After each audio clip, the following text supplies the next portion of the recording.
probably heard that VO2 max is the holy grail of longevity testing, or that lab tests like your cholesterol numbers are how you measure your health. Well, what if I told you that's wrong? That these are all just proxies, and that the real test is finding out what your body can actually do. Hi there, I'm Dr. Rock, a lifestyle medicine physician and host of The Health Feast, the podcast where health stops feeling like a chore and starts feeling like a joyful and abundant feast. My guest today is Scott Fulton. Scott lectures on aging at the University of Delaware, and he sits on the True Health Initiative Council. In his new book, Function, he builds the framework that medicine forgot, which is how to measure whether your body can actually do the things that you love. That is, what is its function? So in this episode, we get into the 5 domains of functional health, and the one almost everyone ignores. Scott previews the 44 self-assessments that you can start doing today at home with simple things like a tape measure and a ruler. And we learn what Scott's wife did in 16 months to grow her bone density by upwards of 30%. So, whether you're in your middle age and you want to stay ahead of this, or you're slightly older and you want to know where you really stand, this episode will show you what's possible and what to do next. So let's do the show. So Scott, you wrote something that I haven't been able to stop thinking about. You said, we're drowning in hype and starving for truth. And you've been in this world of longevity and healthy aging for a long time. So tell us, what's the truth that nobody's saying? I think the truth is that the truth is in the center and everyone's talking about the edges. All the noise, and reality is if you could turn off all the noise, the truth is relatively simple. Most of us know it. Certainly if we're in the health space, I think we know it. But there is just so much noise, and there just can't be enough experts weighing in with opinions on what's the latest and greatest angle we should be leaning into. You know, have you seen, there's a meme like now all over the place I've seen on Instagram where like doctors are, I mean, I should film this, but doctors are saying, why are doctors pretending, or why are doctors trying to be influencers? And then the next line that comes up is because influencers are trying to be doctors. That's great. That's great. Yeah. And it's a really interesting space, right? Because you admit healthcare is a big space, not just a big industry. It's a big space. And, and I was talking with, had a long talk yesterday with Rep. Esselstyn, and that was one of the first things he asked me about was, like, why are you qualified to have any opinion in this space, right? And you better know where you're coming from and where your guide rails are. And I think that's what has happened a lot today is the guardrails are have been pushed out, and everybody's allowed to have an opinion on just about anything. That's right. Opinion, and then treat it as if it were the truth. Like on my opinion or your opinion or anyone's opinion, we can just sort of purport as fact because it's our experience or our belief. That's sort of where we're... Yeah. So, okay, so you make a distinction. First of all, I mean, I think that's maybe a good place to start, that we're measuring the wrong things. You make a distinction in the book that I think is maybe underappreciated, the difference between a proxy and a direct measure. So what does that actually mean, and why does that matter? Right, so a proxy or a number of proxies everyone would be familiar with would be cholesterol, right? So we measure cholesterol and we associate that with heart disease. In reality, what it associates with is a risk of heart disease.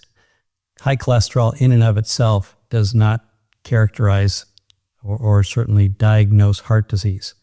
And so that's simple. That would be a fact that no one who knows anything about heart disease would disagree with. But yet we use it because it's an important marker, right? It has value. It's just the interpretation of what does a proxy mean versus what we'll say, go walk a mile. Okay, and how fast you can walk that mile. We can measure it, that mile. We can time zero.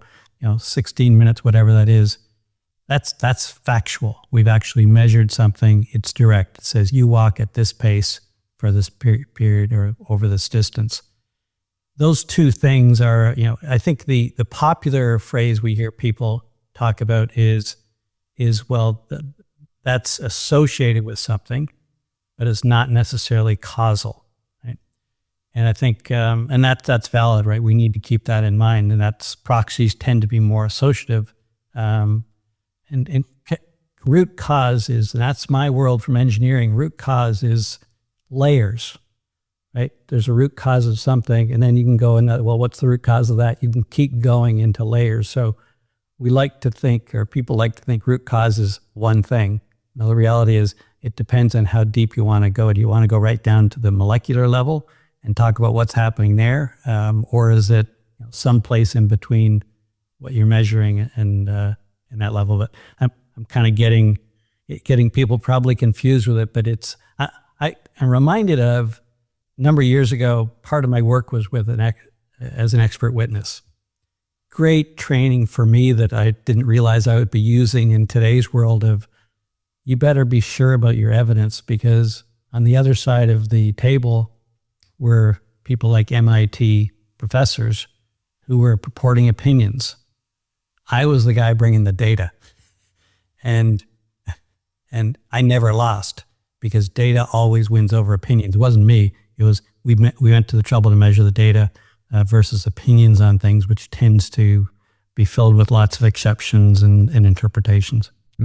I hear that. So I'm hearing you is like, in medicine, we measure a lot of proxies, right? We measure lab tests and right. And even one thing you push back on, which I thought was interesting, is on VO2 max and sort of the obsession around it. And for our listeners, maybe you can define what that is, but also kind of, it's been heralded, I guess, in the longevity community as the kind of the best metric for your long-term health and longevity. So what do you say about that?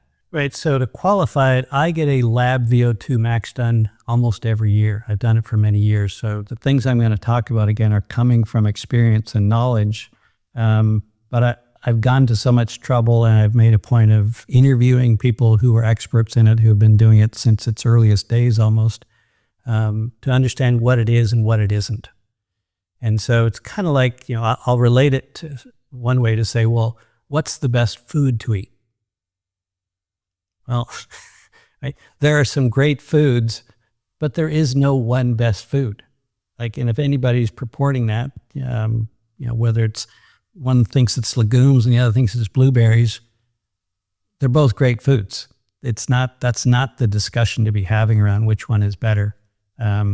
So the limitation, so what VO2 max is, it's a cardiopulmonary metric where we're actually measuring oxygen intake, CO2 on the exhale, to measure how much effort or how much power someone can generate, typically on a treadmill or perhaps on a bike, to find out what their maximum capacity is to generate power within their current fitness, which includes things like their lung capacity to be able to take in oxygen. At the cellular level, how quick can they transfer that oxygen and nutrients into energy, and then transfer the CO2 back out of the cell.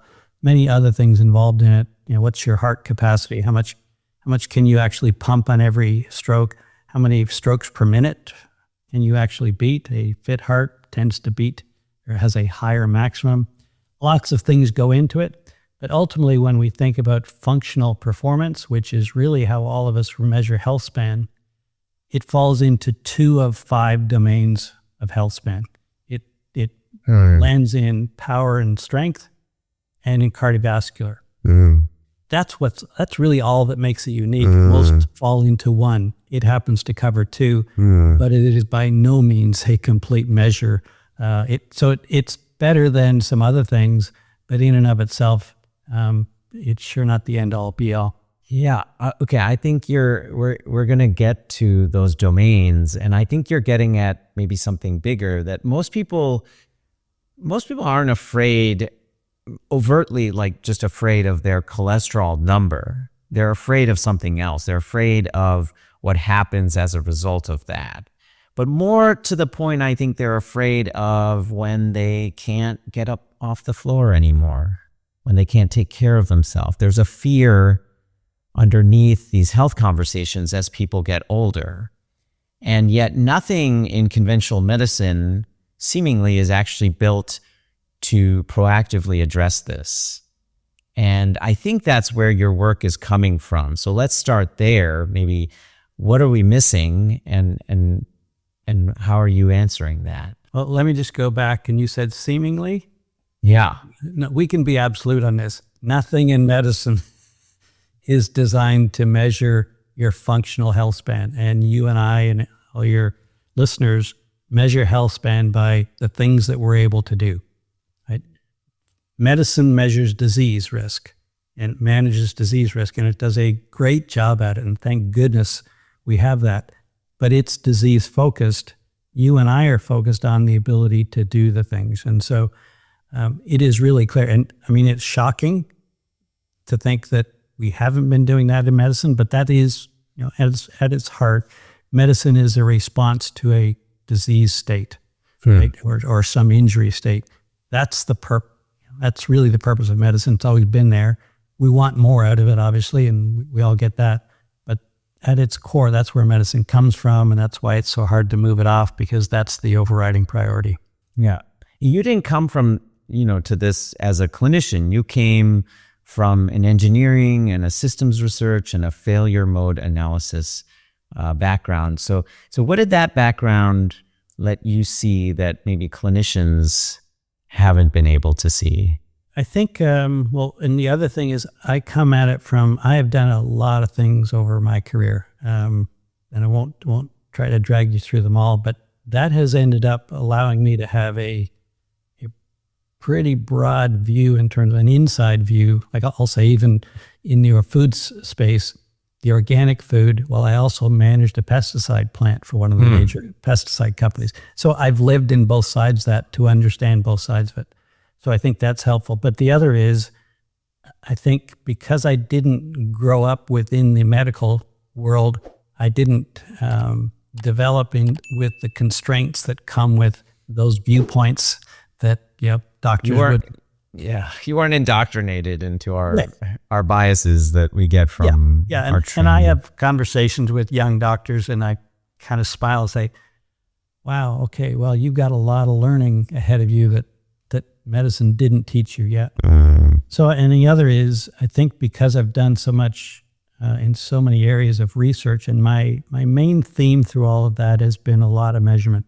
I was the guy, we need to get control of something. We need someone who can come in and figure out what to measure, get data that we can rely on, and then make decisions to fix things and then go forward. So that's the failure mode analysis, not a theoretical failure mode analysis.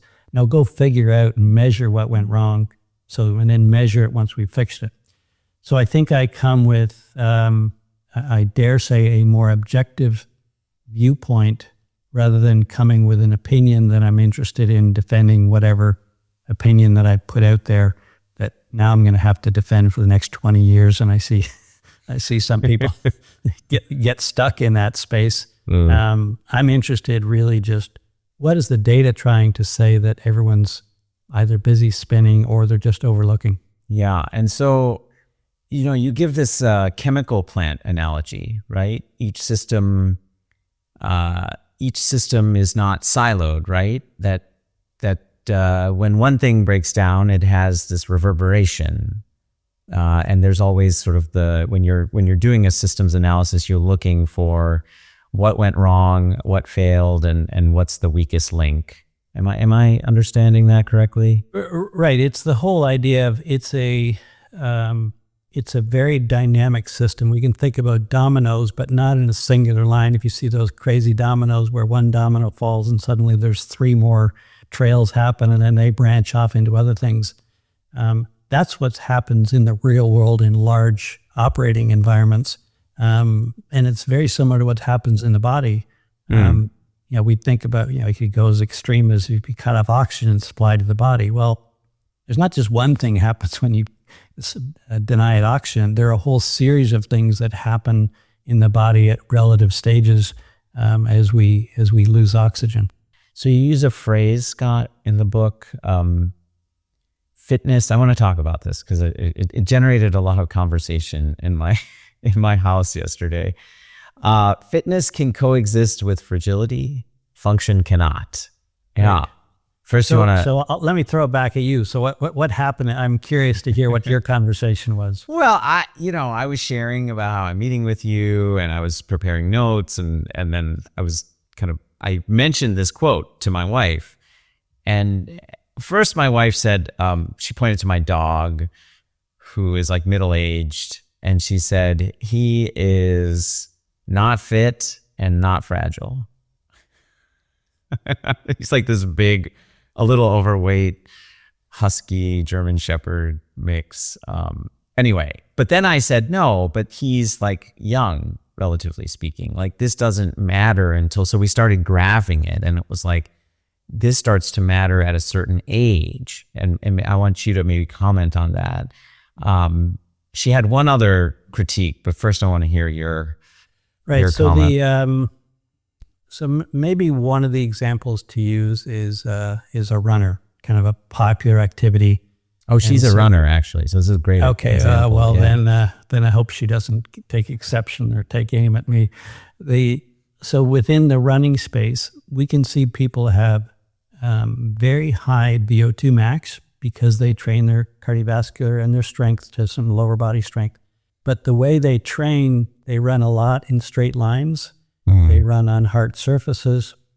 And so they may have a very good race result, and you would think, oh, that person is really strong and resilient, only to find out they're on the edge of a stress fracture, for example.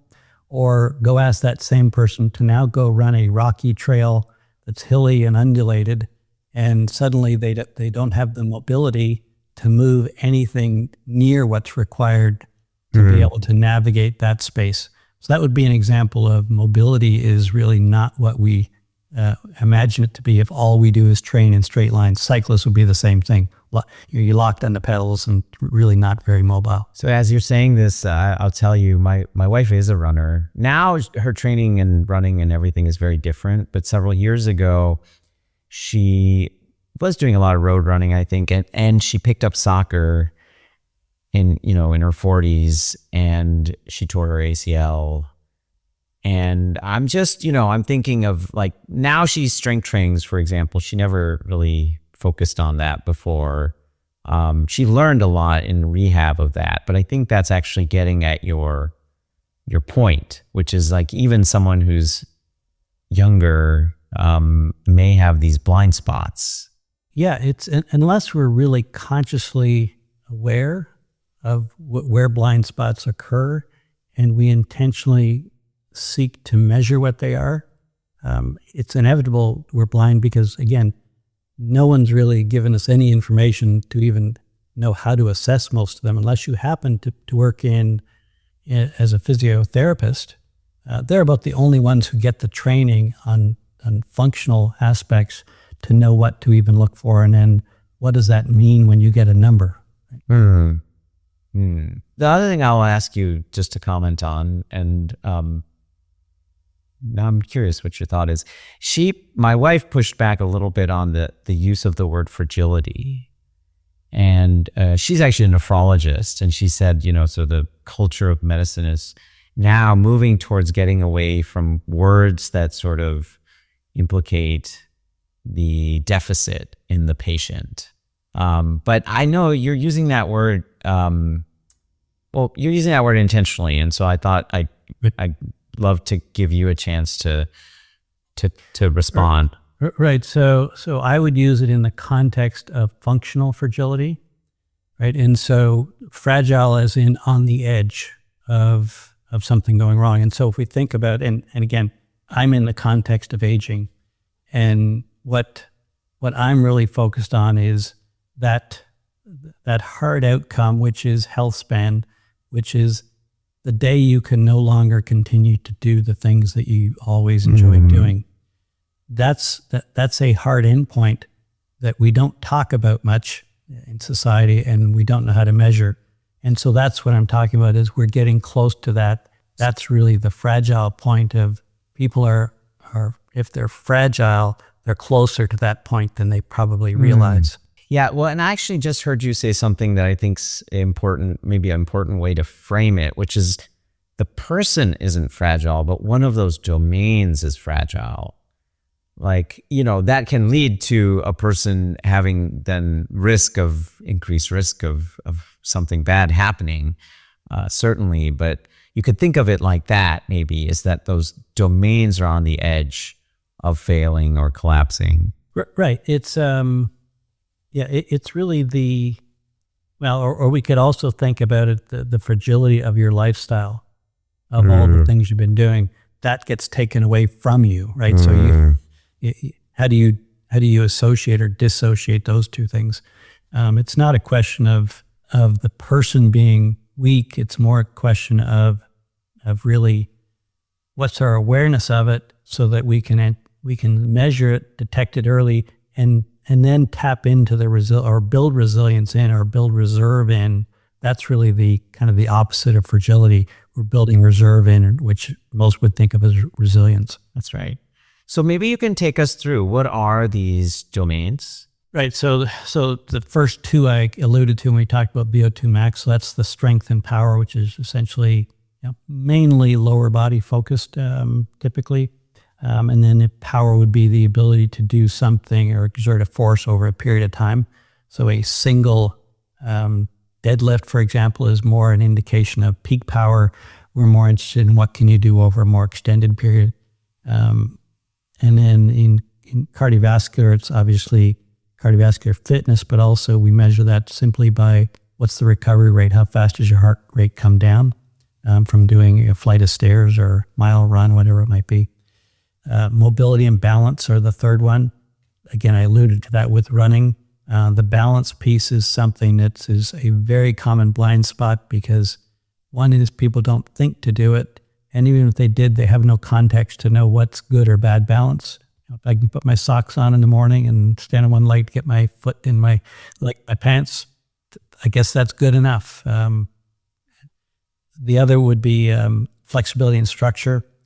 So again, we see things like people getting slip-on shoes because it's easier than bending over to tie their laces, right? So while it's easier, you're giving away flexibility. Structure we see as they start to get a little bit more hunched over in their later years. And then the fifth one is neuromotor and cognition. So neuromotor essentially branches into every movement that we make, right? We think of cognition more in the context of alertness or maybe in dementia. But neuromotor is the brain's activity and interaction signaling the brain, and also proprioception in terms of managing where we are in space and our balance. And then also within that is cognition, our ability to problem solve, executive function, memory, all those things that ultimately for most people are the one that they're most concerned about in later life. Makes sense. And so, but I think one of the most important points in your book is actually this idea of blind spots, that it's the domain that's quietly failing while you are optimizing the ones that you already like, the ones that you're good at. I read that and I was like, oh boy, I think I'm doing that. But can you make this a little bit more concrete for the listeners? Like, give us a real person, maybe an example of a real person whose blind spots blindsided them. Right. And let's pick on your wife again, only because she represents a very large domain. And so, and it could be a cyclist. Those are the two that I know the most. And why I use either example is because I can't get halfway through the sentence to start to introduce the blind spot. Oh, no, Scott. I run, whatever miles a week. I'm on the bike. I'm good. You don't need to talk to me, buddy. Right? So they are so committed around their strength, and their identity is so attached to their strength. They live in denial that they have blind spots. And so, but the blind spots would be like I mentioned, the runner who runs on paved surfaces every day. I remember the first time I was invited to do a death race. And I had been doing triathlon, Ironman training, and I was beautiful paved paths, and I was like, I was the man. I showed up to do this, and we weren't 5 minutes into the run, and we had to cross a stream in the mountains. There's no jump in the stream. It was like 20 feet across or so. And they all just trucked through in their running shoes. Well, you don't want to get your feet wet. You're going to get blisters, right? That's where I come from. So I guess we go, and and the trails all up and down and rocky.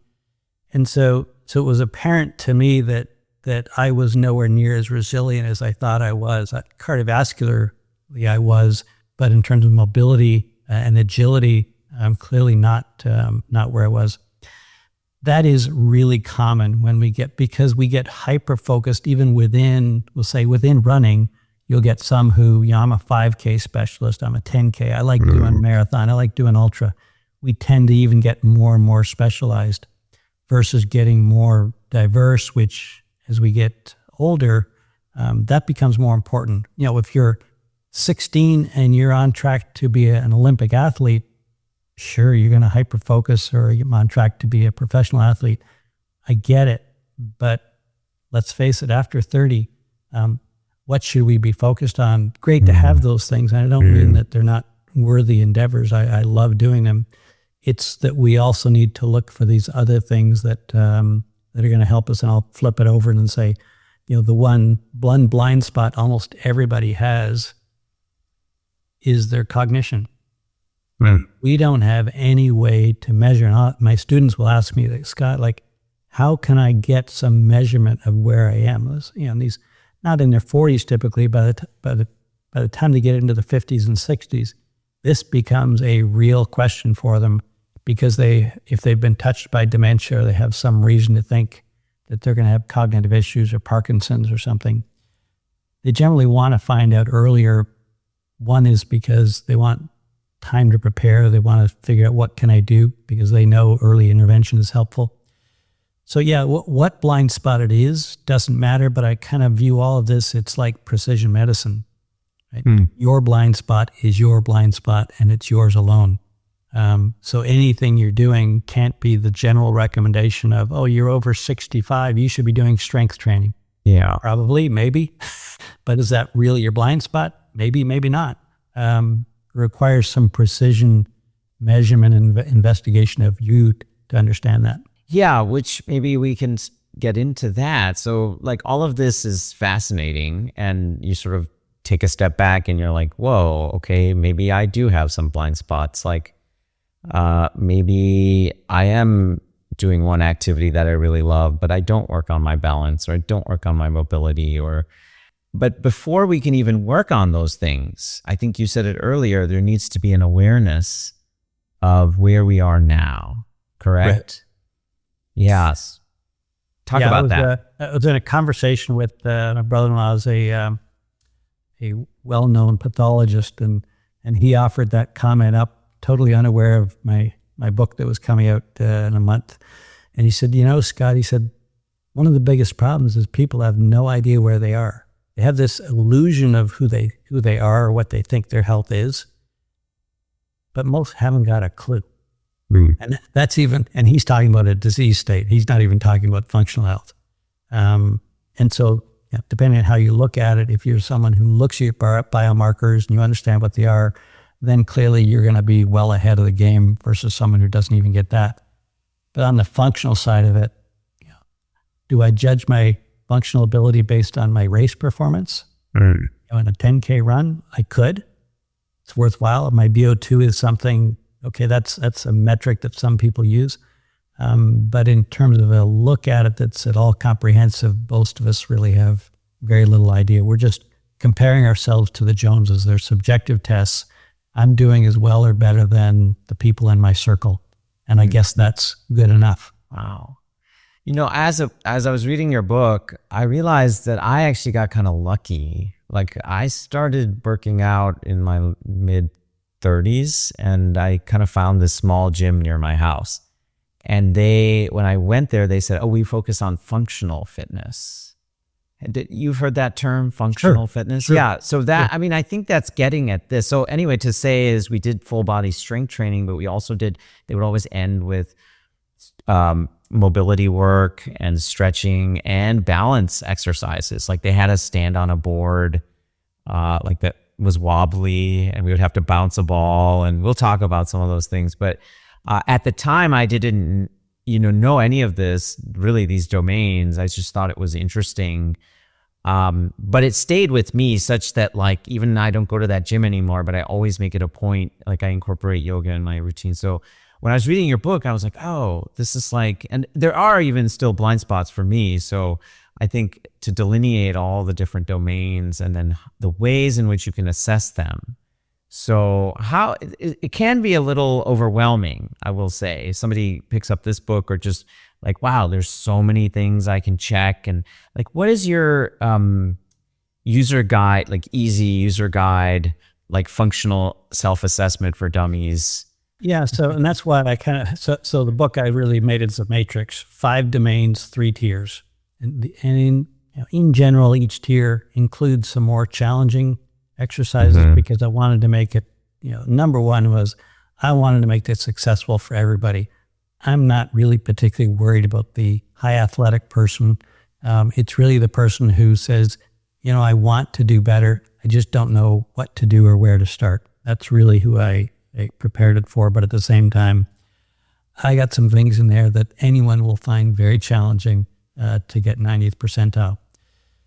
So one of them would be within strength and power. Again, this goes back to, and maybe it's a really important point to make, I didn't make up any of these tests. These are all standard tests that have been around for decades, hundreds of thousands of subjects tested over 50 years.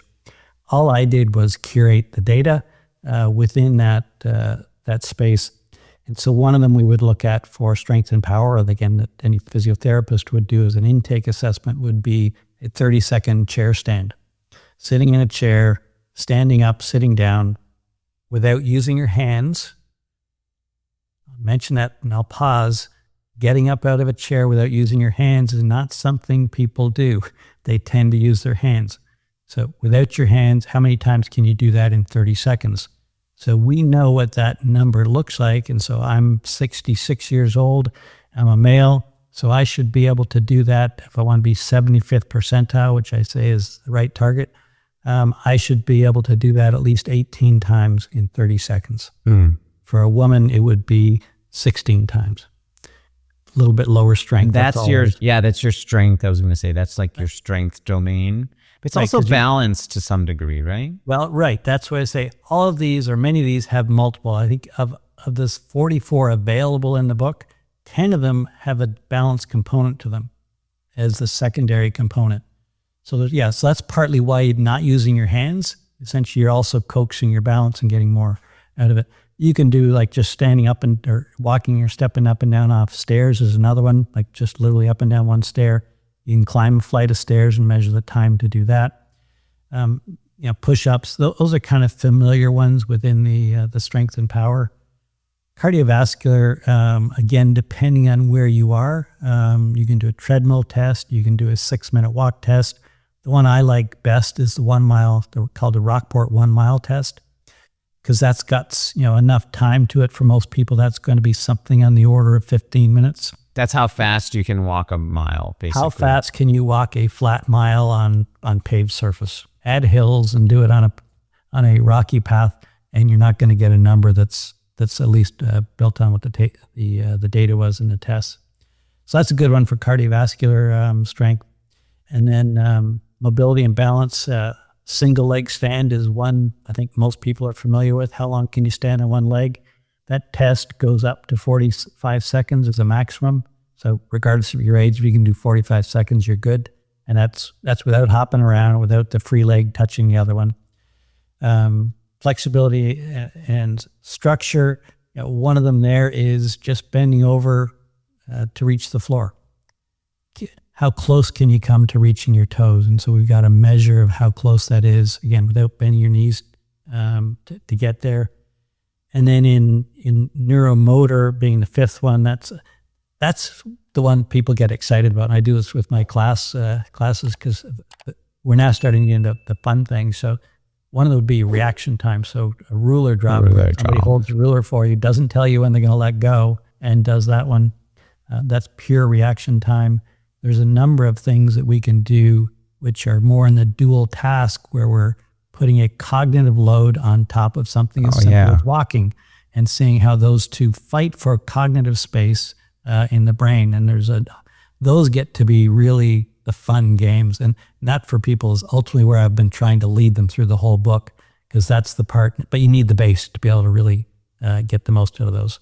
I was trying some of these, I'll be honest. So I tried the ball toss with cognitive load, right? So you're tossing a ball, but I was counting down by sevens from 100.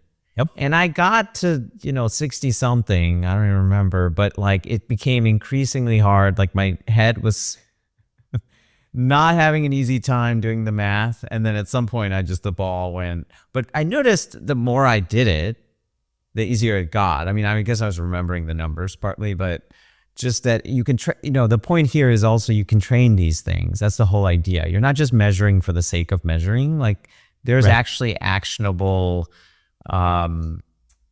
guidance. You can talk a little bit about that. Right. So maybe just kind of for the listeners, so they understand what that is, because once you've experienced, you'll never forget it. But the ball toss that Rob's talking about is literally standing, about 3 feet from the wall with, say, a tennis ball, underhand, toss it up against the wall, catch it with the opposite hand, then throw it from that hand back to the other hand. Just kind of do that back and forth. That in itself, most kids would excel at this, right? Because kids do those things. As adults, we haven't done them. So just doing that is the first step. And now add a cognitive load. So you added a math problem on top that while you're trying to do that neuromotor function, you're trying to add a cognitive load of math. You could do that and get good at that. And now I would say, okay, now name animals that start with the letter S. Uses a different part of the brain. And that's what part of what we're trying to do, is we're trying to stimulate different areas of the brain. And we can look at doing word puzzles, any number of things we can start to think of. We could name family members, as many family members, name as many neighbors as you can remember. So what we're trying to do is essentially stimulate the brain and create neuroplasticity, create new neural pathways that have just kind of haven't been tested as much in recent years, but ultimately are what will guide us through the challenges as our brain continues to age and we get the issues with signal decline. The natural signal decline with age, but we're going to push back against it the same way we would do if you start doing curls or squats. No matter what age you are, you're going to build strength. It's the exact same principle, only we're going to build new neural pathways in the brain. Yeah, so this is actually really empowering to hear, Scott, because so maybe may have people listening who are just really like on edge a little bit. Maybe the balance has been not as good, or they're worried about falls. And what I'm hearing is, all of these domains are trainable. And you make a really, I think, important point in the book, which is when you are at the kind of lower quartile, that your opportunity by just adding even a little bit of effort to improve to even the mean or the median is tremendous. And then the goal should be maybe to get to the 75th percentile across all the domains, or it's maybe not the goal, but like something to work towards. Right. So I'll use myself as an example. So I have a VO2 max of about 48, which is exceptionally high for my age, right? Yeah. I can't tell you all the reasons why I enjoy movement and things, but to get from 48 to 49 takes a lot of effort, right? And if I said, I'll use balance as an example, right? Where I was building a very large carport last year myself, and I had not been used to being up on the roof. I hadn't been used to being up on a ladder. I hadn't been doing those things for a number of years. And this isn't 3 feet off the floor, right? It's you're several feet up in the air. And I was noticing I didn't used to be this nervous at heights. Hmm. But as each day passed, I got more and more familiar with it. It was very easy to improve my balance. That was by comparison to my VO2 max was a blind spot. It was a very weak area. It was very easy to make it much stronger. And so I'll tell you, I had a follow-up just this week because I got the carport finished over a year ago. And again, hadn't been on a ladder again. I got on a ladder a couple of times in the last week. And I was, I'm back to, I haven't been practicing balance in that way. Right? I've been doing single leg balance activities and things. So it's that if you don't use it, you will lose it. And so find ways to, identify with it. So I've got to find a way to expand what I do as my normal balance. And I'll do single legs, I'll do single leg squats and things. But I need to get more familiar with being off balance, or that edge of balance where you're intentionally putting yourself out on the edge and then feeling where that is and getting comfortable and taking the time to know how to respond automatically to bring it back. Mm. As you're saying this, I'm thinking about like one's perception. My wife's in her 40s and she hears this and she actually said she said, oh, this doesn't apply to me. Of course. It is the normal reaction. Yeah. But I'm also thinking, as one gets older and they're seeing, like, for example, either like family members or friends deal with injuries or falls or consequences of having these blind spots, that one would take this message very differently. Like, maybe be more open to the message. That's at least my thinking. What do you think? Right. So let me give you, because I work in that space every day. So right. I'm not constrained by the 40-year-old mindset anymore. Right. But I quite intentionally, through my teaching and work I do in the community, I intentionally place myself with younger and older adults to try to always be calibrated to where they are. So I'll give you the example of the runner who's, college runner, really strong, loves to run, continues to run throughout their adult years. What's the value of being an elite runner at the age of 60? Well, it's going to be easier to win your age group because there are just fewer people showing up. And it gets progressively easier. There's masters athletes at 95. If you show up to do the 100-yard dash, you got a pretty good chance of medaling because there aren't going to be that many. But does that mean your health span is necessarily better if you're good at doing a 100-yard dash? What becomes obvious to people as they get older is they realize that's not the thing that's going to save me. Right? It's the weak link that I trip and fall and I break my hip because I didn't pay enough attention to my osteoporosis. Yeah, I knew I probably should have done more about it. I didn't pay enough attention to my balance. That's the example there would be all the guidance around strength training. Yes, strength training is great, but that's secondary to balance and osteoporosis for women. Right? The strength only softens the impact somewhat. It doesn't do anything to prevent you from falling. It's really the balance that is the prevention state. And the osteoporosis is that if you do impact, if you can get some bone density back, you'll significantly reduce the likelihood of a hip fracture, because that woman who was on track to be doing whatever the 100-yard, medley in the 100-yard, if she falls at 80, it's game over. Like the likelihood of mortality within 12 months is about 40%.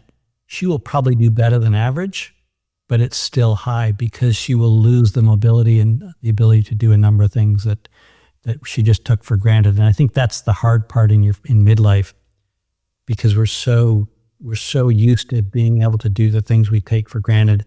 Take one thing away, it's kind of like this house of cards as you get older. Which card is the one that's not quite positioned right, and that goes and suddenly it all comes apart. Yeah. And I don't want to throw my wife under the bus. She does have a very holistic view in this sense. I mean, she does all the things now. I think she learned from her experience, but it's also things like this, like having conversations like this, because she is a listener of the show. So if you're listening, we're not, I'm not. Well, let me offer another example, because my wife is a runner too, right? She's 63, and she got diagnosed with osteoporosis a year and a half ago. And she was very much the straight line, pure runner. And yep. It has totally changed her approach. The timing of this book was just, it couldn't have happened at a better time. Her view of it now and what she's been able to do to increase bone density in just 16 months, it's remarkable. Wasn't, her, even though she ran 40 to 50 miles every week, strength training since her 20s, she wasn't doing the strength training or the type of movement that helped her osteoporosis. Tell us, because I think there's probably people listening who are like, oh, what are the things she did in that 16-month period that made such an improvement? And maybe you can explain the test a little bit too. Yeah. Right. So the main test that people use is a DEXA scan, which is an X-ray that essentially looks at the porosity within the bone, which is a natural process of aging. Happens more so with women post-menopause. Women actually have an advantage over men until menopause, and then it kind of flips after menopause. And what happens is, if osteoblasts and osteoclasts that are this competing, like we think of muscle, breaking the muscle down and rebuilding it. Only what happens after menopause is the rebuilding phase can't keep up with the damage phase once estrogen level goes down. So HRT helps to lift estrogen level, which helps protect the bone. So she was doing that. She was doing heel drops and just general weight training at probably a little bit heavier load. She managed to increase in her lumbar spine 12.3%, again in 16 months. Yeah, in her left femoral neck, so that's from the femur up to the pelvis, went up 4% there, but on the right side went up 29.7%. Yeah, and then in her hips went up 20%. So it's it kind of says what's possible. So, but I suggest there's really two things to think about. One is you've got to be proactive, right? The older you get, the harder it is to get a doctor to agree to put you on HRT just because of other complications. Atherosclerosis would be one of the leading causes, but in terms of to deny you. But generally, around menopause is the time. But also, she's been working out since her 20s. She enjoys strength training. She enjoys running. So adding more to it for her, when it's tied to a specific outcome, is relatively easy. But I will say she's at a point now where I've got to let go of some things. I can't just keep adding, because she's just spending too much time in the gym and running, and still works and really enjoys her work. So really the message here is there is opportunity, but again, you've got to know where you are, which is really the whole principle behind function, is find it where you are to know if you have a need to do anything different. And then you find your weak spot, and then you can move forward. Yeah. Well, I want to ask one thing about, to the person who's listening, who isn't your wife or isn't my wife or isn't you and me, like who doesn't exercise or who doesn't do things right now that might be helping them or protective, like where do they start? Because I think it can feel like, oh, there's all these domains. Like, what do I do? Right. It's I actually say put the book down, put all the books down, put the internet down, and really think about, what do you want out of your life? And this is how I start a lot of my classes, is how long do you want to live? Well, and then people generally say, as long as I'm healthy. So as long as I have my health span, that's my goal. Okay. That period of life could be anything you want it to be. Create that in your mind of what that ideal state would be. Okay, that's not so scary anymore, because I feel like I'm in control. Now let's think about, how bad do you want that? Is it important to you? And what decisions would we start making that start to align with that? The path and decision making starts to get a whole lot easier, because if you say, you can't say, I want that, but I don't want to do anything. Like, you're going to have to resolve that conflict yourself. You don't need anyone else to tell you. It becomes self-evident, right? But again, it goes back to this, without a point of measurement, if you don't know where you are, all you're doing is going through the motions. I don't care what it is. Like, we can measure things with diet that'll have an impact on biomarkers. We can connect those pretty well. But in terms of movement, we have not done a very good job at guiding people, or one is informing where they are and guiding them whether they're on track. So then start with, what would be the simple, small steps to start to try something. So like a single leg balance, right? It's just stand on one leg for 5 seconds, right? Yeah. And anyone who can walk can do that. And can you turn 5 into 10? Can you turn 10 into 15?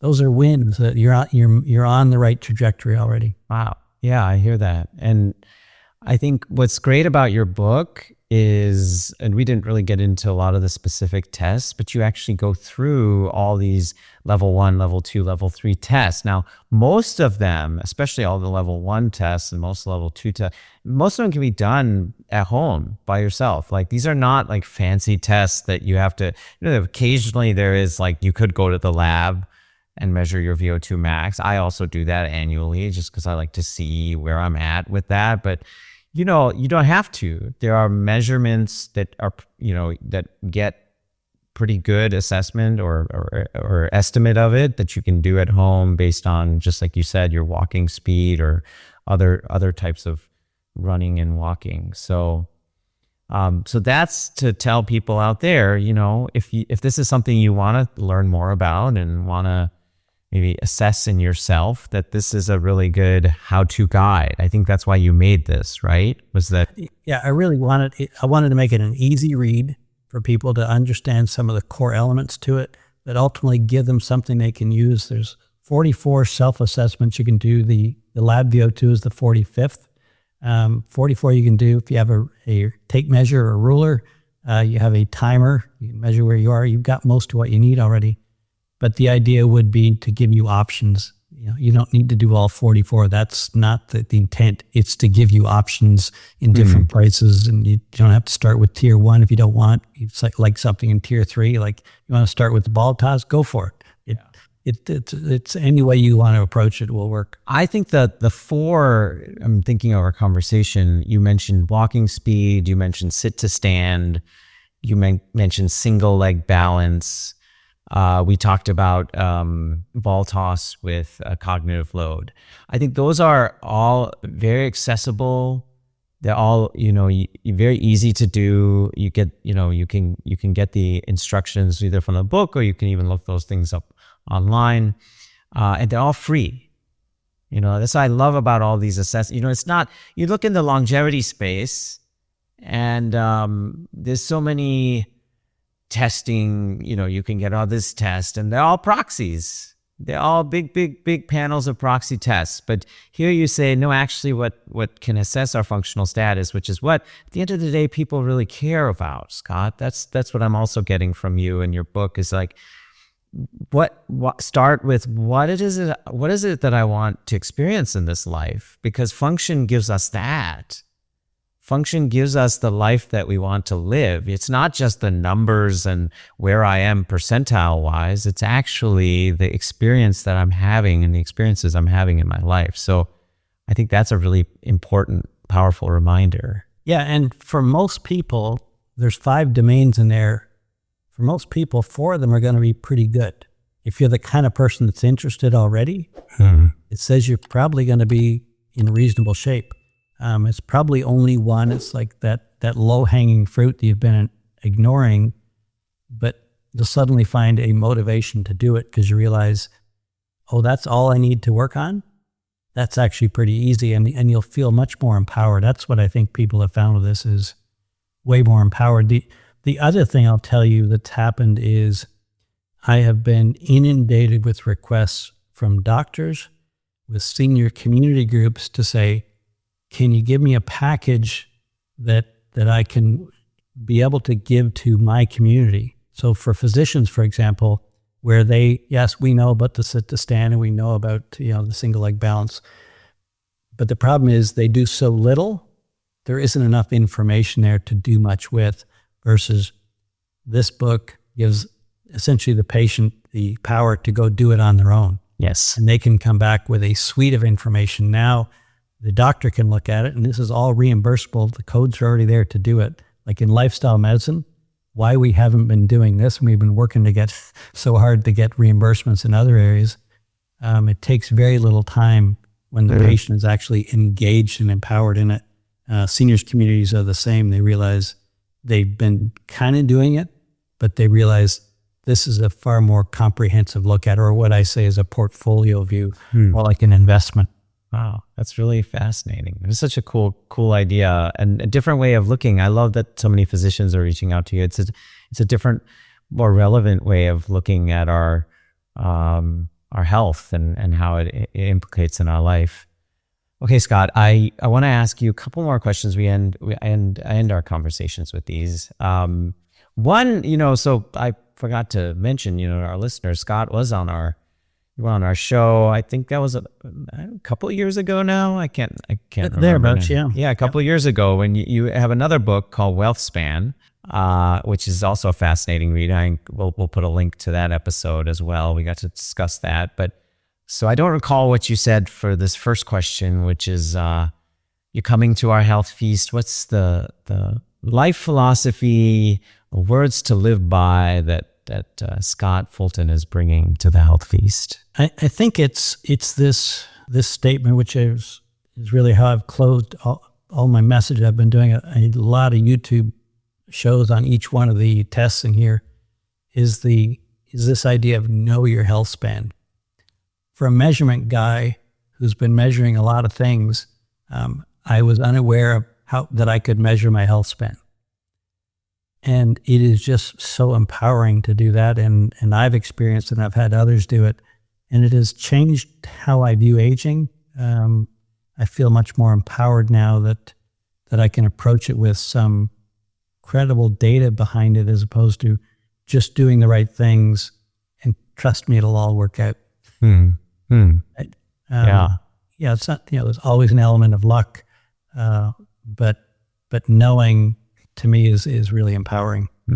I could relate to that. I think a lot of people can. There's a little bit of putting your head in the sand if you think, if you don't know or you're afraid to know, but knowing is empowering. I think that's what you're getting at. That knowledge is empowering, and so because once you know something, then you can actually change it, and you can actually change it. And that was really embedded into the book, was you can do these things at home. Yeah, in the privacy of your own home. You can discover it in a very non-judgmental space versus going to the gym or any of the other places. Yeah. And I always like to emphasize, this is what we call the show, The Health Feast, is that this also can be fun. In fact, I was doing some of the, these tests are fun, but it's fun also to just fun or enjoyable or really meaningful to improve these domains, because you start to experience the benefit in your day-to-day life. And sometimes it can be very abstract when we're talking about it or even reading about it. But when you experience it, when you're walking up a hill and suddenly you feel stronger and you don't have to hold on to something, it's quite remarkable. Yeah. It's it is. People like to know. They're afraid of information sometimes, but ultimately. So I'll use we'll go back and pick on your wife one last time. She's already turned this episode off at this point, I think. The initial reaction is, just no, say not whatever. Me. But the reality is, tomorrow they've had time to think about it and think, well, I probably should, now that I think about it, right? So, and that's okay. I don't expect people to change right away or necessarily in a day, but planting seeds. Right. Yeah. There's none of this is opinion based. This is all right. This is what the population data is, and there's exceptions for all. I have short legs, so I can't walk as fast as a person who's 6'6". Yeah, but ultimately, we'll get there. Okay, and then last question, Scott. How do you make your own life into a health feast? I would say by trying new things at a regular basis. It's just always been in my nature. It's why I've done so many different things. It's not new. And I have found the more things you try, the more there is to learn. I'll tell a short story. At the 1st of February, Rip Esselstyn posted about he was doing a 2-minute dead hang every day. It was a challenge you put out instead of the ice bucket challenge. This one actually has more relevance. And I was doing dead hangs somewhat anyway, and I thought, sure, I'll try it every day.